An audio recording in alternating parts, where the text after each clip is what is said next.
Hello viewers, 4DIYers here with another tutorial video for everyone. In this particular video here, I'll be doing a demonstration how to replace the coolant expansion tank on a Volvo C30.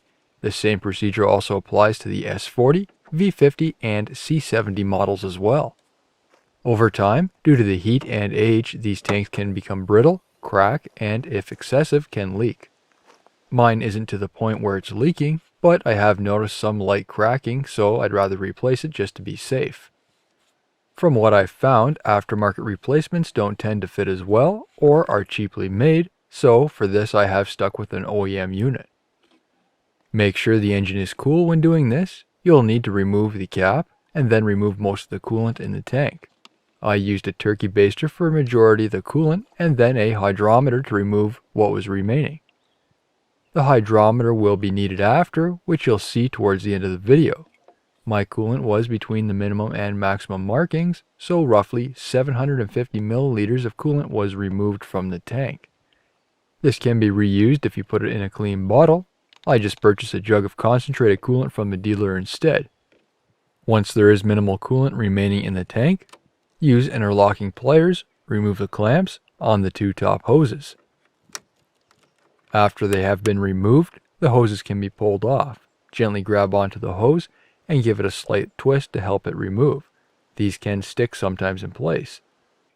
This can be a little difficult. Place a rag on the edge of the fender in case you slip. It can be sharp, so it reduces the risk of harming yourself. If you find the hoses are cracked or deteriorating, they may need to be replaced. This is a good time to do that. After they have been removed, direct the tops up so coolant does not drip out. Pull up the tank. This takes a little force. It just clips into place on the inside of the fender and in the front of the shock tower. I'll show you the two spots towards the end of the video, so wiggling might be needed to help assist it up.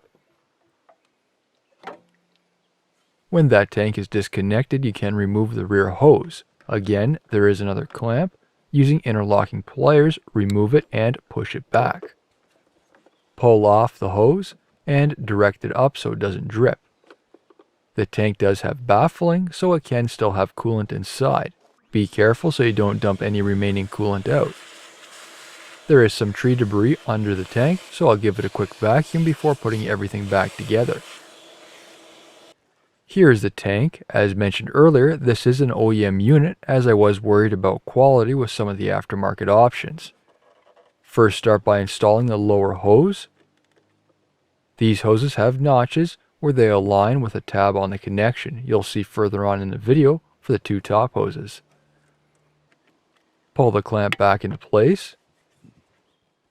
Now clip the tank back into place. This will take a little force. You can use some lubrication, but something that won't damage the plastic or the paint, such as a silicone spray. Now to push on those two last hoses. These have little notches which need to be aligned with the tabs on the connections. This will push on much easier than compared to when removing them. Reinstall the clamps using interlocking pliers. Now for replenishing the tank with coolant. I purchased some from the dealer. They sell it in a jug which comes in a concentrated glycol. This is then mixed with distilled water. Distilled water is needed as it does not contain any additives which may cause buildup or corrosion in the engine's cooling system. You can also reuse your old coolant if you wish. Try to keep it between a 50-50 ratio between the coolant and water. I have kept a level just below the minimum line. This will allow us to verify the mixture and determine if it needs to be adjusted when tested with a hydrometer. Leave the cap off, start the engine, turn the heater onto the highest setting and allow the vehicle to come up to operating temperature. Monitor the coolant level. The existing and newly added coolant should mix eventually. Turn the engine off, allow it to cool down, and then check the coolant boiling and freezing points with the hydrometer. The freezing point should be at negative 37 degrees Celsius, negative 35 degrees Fahrenheit, or lower. The boiling point should be at least 106 degrees Celsius, 223 degrees Fahrenheit, or higher. If the freezing point is too high or the boiling point is too low, then add more glycol. When the coolant is cool, ensure it's between the minimum and maximum lines, reinstall the cap, and you're done. And finally, here's the locations where the tank clips into place. New videos are released every week on my channel. Be sure to hit that thumbs up button, it's a huge help to me, and leave a comment below if you found this tutorial helpful.